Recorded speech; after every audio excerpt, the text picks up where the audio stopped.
प्रिय छात्र छात्राओं, अभी पिछली कक्षाओं में हम लोगों ने मापन चैप्टर को सीखा था और मापन विभिन्न भौतिक राशियों के क्या मात्रक होते हैं, इन सब बातों का अध्ययन किया था।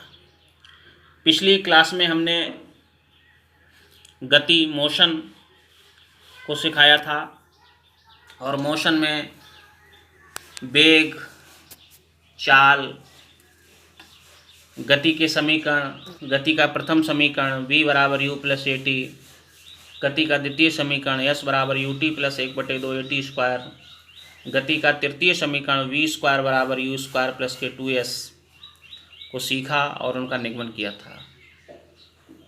गति के समीकरण के ऊपर हमने कुछ आंकिक क्वेश्चन भी लगाए थे।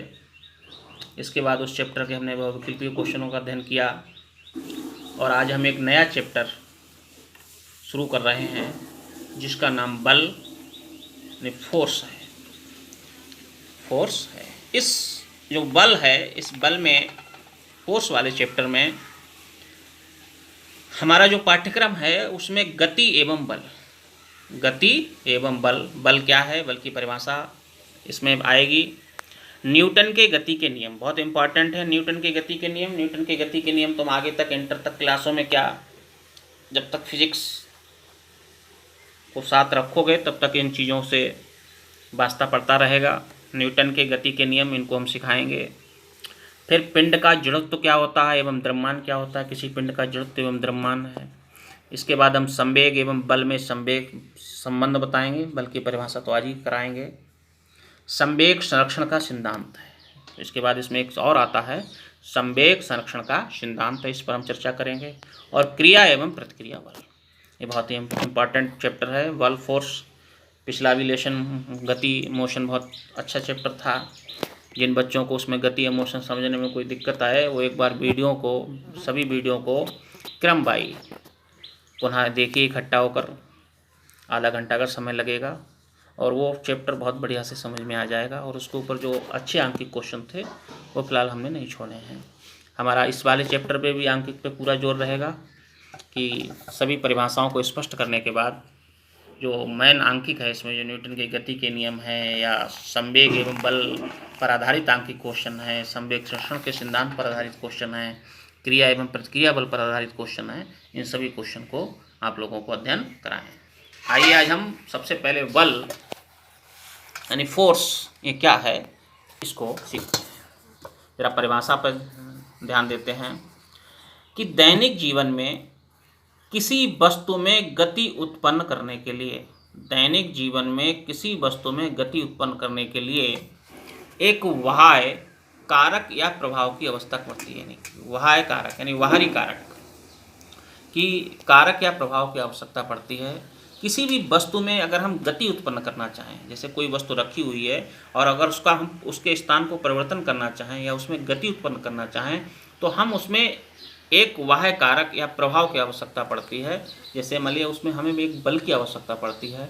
सभी स्थिर वस्तुएं खींचने या ढकेलने से, अगर हम कोई भी स्थिर वस्तु है उसको खींचें या ढकेलने से ही गतिमान होती हैं। अगर हम उसके या तो उसको वस्तु को अपनी तरफ खींचेंगे या फिर वस्तु पर हाथ से बल लगाकर जो है ढकेलेंगे तब उसमें क्या होती है, गति उत्पन्न होती है। अतः बल वह बाह्य कारक होता है जो किसी वस्तु की विराम, अगर वस्तु विराम है, विराम अथवा गति की अवस्था में परिवर्तन कर देता है। जैसे वस्तु हमारी स्थिर रखी हुई है, हमने अपने हाथ से उस पर बल लगाया और बल लगाने से क्या हुआ कि उसकी गति में परिवर्तन आ गया, यानी कि वस्तु इधर से सरक कर दूसरे स्थान पर पहुंच गई है या लुढ़क कर पहुंच गई है। तो हमने क्या किया है, उस पर बल लगाया है। तो यही बल हमारा, यही जो है बाह्य कारक जो हमने लगाया है वही बल कहलाता है और यह परिवर्तन करने का प्रयास करेगा। तो हमारा कुल मिलाकर इसकी जो परिभाषा है वो क्या है कि दैनिक जीवन में किसी वस्तु में गति उत्पन्न करने के लिए एक बाह्य कारक या प्रभाव की आवश्यकता होती है। सभी स्थिर वस्तुएं खींचने या ढकेलने से ही गतिमान होती हैं। अतः बल वह बाह्य कारक है। बल क्या है? अतः बल वह बाह्य कारक है जो किसी वस्तु की विराम अथवा गति की अवस्था में परिवर्तन कर देता है। तो बल वह बाहरी कारक है जो किसी वस्तु की विराम अथवा गति की अवस्था में परिवर्तन कर देता है या परिवर्तन करने का प्रयास करता है, परिवर्तन कर देता है या परिवर्तन करने का प्रयास करता है, बल या फोर्स कहलाता है। किसी वस्तु पर बल लगाने के निम्न प्रभाव हो सकते हैं। अगर हम किसी वस्तु पर बल लगाएं तो उसके निम्न प्रभाव हो सकते हैं। पहला प्रभाव क्या है कि किसी स्थिर वस्तु पर बल लगाने से वस्तु गतिमान हो जाती है। अगर कोई वस्तु रुकी हुई है, हमने उस पर बल लगाया, धक्का मारा, तो वो गतिमान हो जाती है। जैसे रोलर को धक्का देकर गतिशील किया जा सकता है। इसी प्रकार गतिमान वस्तु पर, अगर कोई वस्तु गतिमान है और गतिमान वस्तु पर गति की अगर हम विपरीत दिशा में बल लगा दें तो वस्तु फिर क्या होगी, रुकने लगेगी, और उससे क्या होगा, वस्तु विरामावस्था में लाया जा सकता है।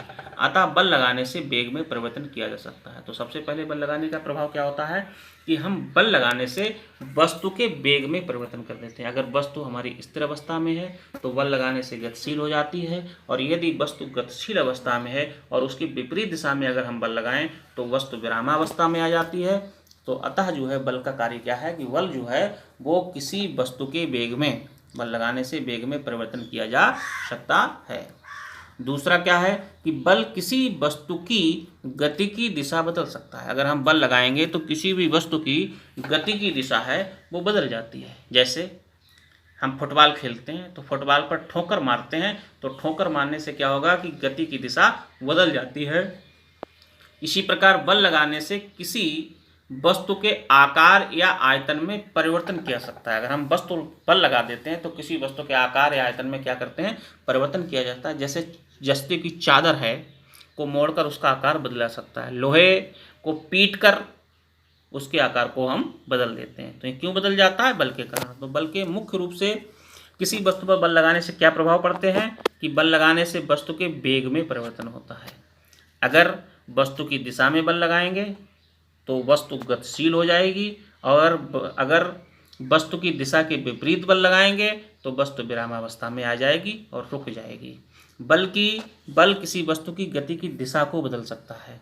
तीसरा भी हमने सीखा है कि बल जो है वो किसी वस्तु के आकार में परिवर्तन कर देता है। तो बल का महत्वपूर्ण 3 कार्य हमारे हैं कि बल किसी वस्तु के वेग में परिवर्तन कर देता है, बल किसी वस्तु की गति की दिशा को बदल सकता है, और बल किसी वस्तु के आकार को बदल सकता है। एक इसमें दूसरा टॉपिक है असंतुलित तथा संतुलित बल। आइए इनको सीखते हैं। असंतुलित तथा संतुलित बल है। असंतुलित बल क्या होता है कि जब वस्तु पर लगे बलों का परिणामी बल शून्य ना हो तो उन्हें असंतुलित बल कहते हैं। असंतुलित बल लगाने से वस्तु की विराम अथवा एक समान गति की अवस्था में परिवर्तन हो जाता है। उदाहरण क्या है कि जब किसी वस्तु को बल लगाकर खींचा जाता है तो वस्तु व तल के बीच घर्षण बल उत्पन्न हो जाता है। जो वस्तु गति की दिशा के विपरीत लगता है अतः खींचने वाला बल घर्षण बल से अधिक हो तो वस्तु गतिमान हो जाती है। इस प्रकार असंतुलित बल गति की अवस्था या गति की दिशा में परिवर्तन कर देता है। असंतुलित बल का मतलब क्या है कि आप कोई वस्तु रखी हुई है, आपने उस पर बल लगाया, बल लगाने से क्या हुआ है कि आपने बल लगाया है, वस्तु जब कहीं रखी हुई है तो वस्तु और तल के बीच में घर्षण बल होता है। अगर आपने उस घर्षण बल से अधिक बल लगा देंगे तो वस्तु गतिमान होने लगती है। तो ये असंतुलित बल कहलाता है। असंतुलित का मतलब है कि आप उस वस्तु में परिवर्तन कर दें, उसके वेग में परिवर्तन कर दें, तो ये हमारा असंतुलित बल कहलाता है। अगर कोई बल आप लगाएं और उस वस्तु में कोई परिवर्तन ना आए, कोई भी परिवर्तन ना आए, तो इसको हम संतुलित बल कहते हैं।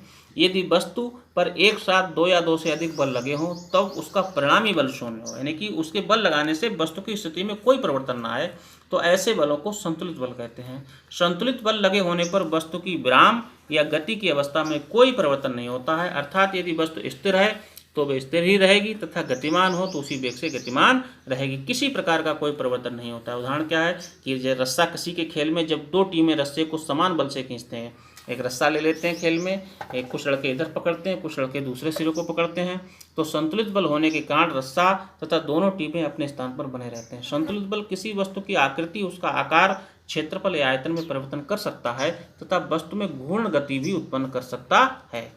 आकार घूर्ण गति उत्पन्न कर सकता है, लेकिन उसकी जो है, जो कहना का मतलब है कि वस्तु में गति उत्पन्न जो है वो नहीं करता है। आज इतना ही, कल आगे।